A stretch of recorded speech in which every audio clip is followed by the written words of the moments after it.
वैसे सभी विद्यार्थियों को परीक्षा जो दे रहे हैं उनको उज्ज्वल भविष्य की कामना करते हैं। गणित के परीक्षा में जो मुख्य बातें हैं वो यह कि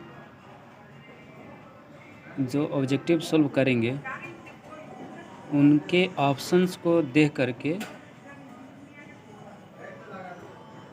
सही मिलान करके ओएमआर शीट में कलर करेंगे। पहले अच्छी तरह से, जैसे पहले का बी है आंसर में, तो पहले बी को अच्छे से ओएमआर में कलर करके दूसरे क्वेश्चन पे भरेंगे। ऐसा नहीं करेंगे कि सारे क्वेश्चन का आंसर क्वेश्चन पेपर में टिक कर लिए और बाद में रंगेंगे। ऐसा कभी नहीं करना है। दूसरी बात, जैसे ही आप 2 नंबर के प्रश्न को हल करेंगे तो जो आंसर राइटिंग का जो पेपर मिलेगा जिस पे आप उत्तर लिखोगे, तो उसे 4 भागों में चौथाई के रूप में बांट देना है। अगर वो अंकित है चौथाई तो ठीक है, नहीं तो 4 भाग में मोड़ने के बाद किसी को कन्फ्यूज़न है कि क्या लाइन ड्रॉ करेंगे चौथाई वाली, तो ऐसा कोई ज़रूरी नहीं है कि आप लाइन ड्रॉ करो ही, लाइन ड्रॉ न भी कर सकते हो। तो ध्यान क्या देना है, चौथाई के एक भाग को छोड़ करके 3 भाग में हम लोग को लिखना है। तो सबसे पहले आप ऊपर में हेडलाइंस में खंड दे देंगे। जैसे खंड क का आंसर कर रहे हैं या फिर खंड ख का कर रहे हैं, तो सबसे पहले खंड देंगे। खंड दे करके डबल अंडरलाइन करके इसके नीचे अगर पहला क्वेश्चन का आंसर कर रहे हैं तो पहला नंबर दे देंगे और उत्तर लिख करके, हल लिख करके ये करेंगे। ऐसा नहीं लिखेंगे कि पहला का उत्तर, ऐसा नहीं लिखा जाता है। क्या लिखेंगे, पहला का हल, सॉल्यूशन। फिर क्या है कि जो भी हम लोग लिखेंगे वो चौथाई के अंदर लिखेंगे, चौथाई वाले पार्ट में नहीं लिखेंगे। कुछ लोग ऐसा करते हैं कि चौथाई वाले पार्ट में प्रश्न नंबर या फिर आंसर या हल लिख देते हैं। हम लोग को ऐसा नहीं करना है। वो चौथाई वो जो चेक करते हैं उनके लिए है। हम लोग को किस में काम करना है, जो 3 भाग बचा हुआ होता है उसमें। तो सबसे पहले क्या करेंगे कि जब भी हम लोग लिखने वाला आंसर करेंगे तो सबसे पहले ऊपर में क्या करेंगे, सबसे पहले ऊपर में अपना खंड दे देंगे कि जैसे खंड ख को बना रहे हैं, उसके नीचे क्या करेंगे कि क्वेश्चन नंबर देंगे। क्वेश्चन नंबर देने के बाद सॉल्यूशन लिखेंगे, सॉल्यूशन लिखेंगे, ठीक है।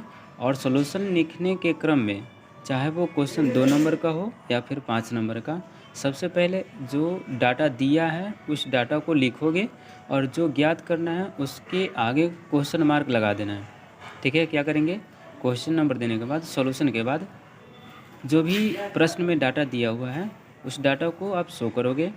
और जो डाटा फाइंड करना है, जैसे किसी का ऊंचाई निकालना है या फिर क्षेत्रफल निकालना है या व्यास निकालना है, तो जो निकालना है उसके आगे प्रश्नवाचक चिन्ह लिखेंगे। उसके बाद आप क्या करोगे, हल करोगे, ठीक है। तो हल करने के द्रव्यमान आप जब भी कभी फार्मूला लिखोगे तो फार्मूला को अच्छी तरह बॉक्स में बंद कर देंगे, ठीक है। और जब उसका सॉल्यूशन फाइनली रिजल्ट आ जाएगा, आंसर आ जाएगा, तो आंसर को ध्यान में रखना है कि अगर क्षेत्रफल निकाले हैं तो अगर सेंटीमीटर में दिया हुआ है तो सेंटीमीटर स्क्वायर हो जाएगा, अगर मीटर में दिया हुआ है तो मीटर स्क्वायर का हो जाएगा। एक बात और ध्यान देने वाली बात है कि जब भी गणित में ये सेंटीमीटर और मीटर वाली बात है तो कोशिश ये करना है कि सारे जो डाटा दिए हुए हैं एक डायमेंशन में आ जाएं। जैसे अगर कोई मीटर में दिया हुआ है और कोई डाटा सेंटीमीटर में है तो कोशिश कीजिएगा कि मीटर या सेंटीमीटर कोई एक में रखें। दूसरी बात, अगर ऑब्जेक्टिव जब सॉल्व करोगे तो ऑप्शन के अकॉर्डिंग सेंटीमीटर और मीटर का ध्यान रखना है, अपने मन से नहीं चुनना है, ठीक है। कभी कभी होता क्या है कि जब हम लोग आंसर करते हैं तो हम लोग सॉल्यूशन ढूंढते हैं मीटर स्क्वायर में, जबकि ऑप्शन होता है आपका सेंटीमीटर स्क्वायर में। तो आप किसी ऑप्शन को हिसाब से क्या करेंगे कि अपना सॉल्यूशन ढूंढ लेंगे, ठीक है। लेकिन प्रायोरिटी ये देना है, ध्यान ये देना है कि कोशिश करेंगे कि मीटर में सॉल्यूशन करेंगे। मीटर से सेंटीमीटर आसानी से बदल सकते हैं, ठीक है, ध्यान रखना है। और जैसे ही आपका जब 2 नंबर या 5 नंबर का सॉल्यूशन कर रहे हैं, जब हमारा फाइनली रिजल्ट आ जाए तो लास्ट में 2 लाइन नीचे लिखेंगे कि अतः इस प्रकार बेलन का आयतन या बेलन का वक्र पृष्ठ का क्षेत्रफल इतना वर्ग सेंटीमीटर है, और तब जाके लास्ट में क्या लिखेंगे, आंसर।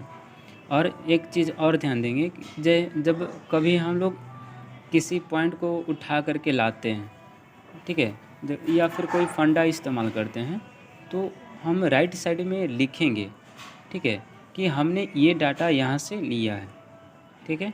डायरेक्ट हम लोग किसी फॉर्मूले को नहीं लिखेंगे।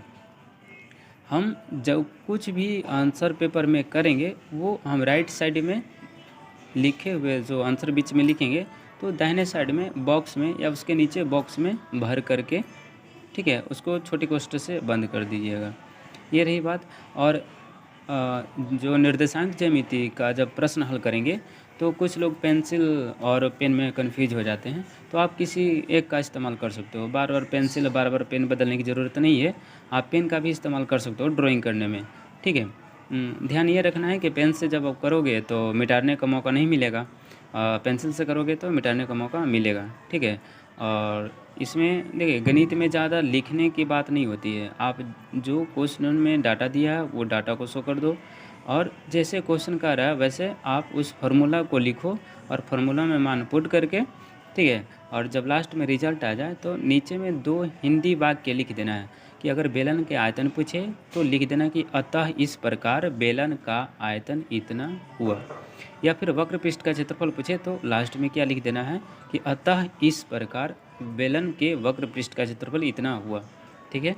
और ध्यान क्या देना है कि निर्देशांक ज्यामिति में जब भी हम लोग आंसर करेंगे, जैसे त्रिभुज का क्षेत्रफल मांगता है, ठीक है, तो त्रिभुज का क्षेत्रफल जब मांगता है तो वहाँ पे हम लोग सेंटीमीटर स्क्वायर या मीटर स्क्वायर नहीं लिखेंगे, क्योंकि वहाँ पे यूनिट नहीं दिया होता है। इसलिए वहाँ पे क्या करेंगे कि सीधे लिखेंगे कि त्रिभुज का क्षेत्रफल इतना वर्ग इकाई है, वहाँ पे क्या इस्तेमाल करेंगे, वर्ग इकाई, ठीक है।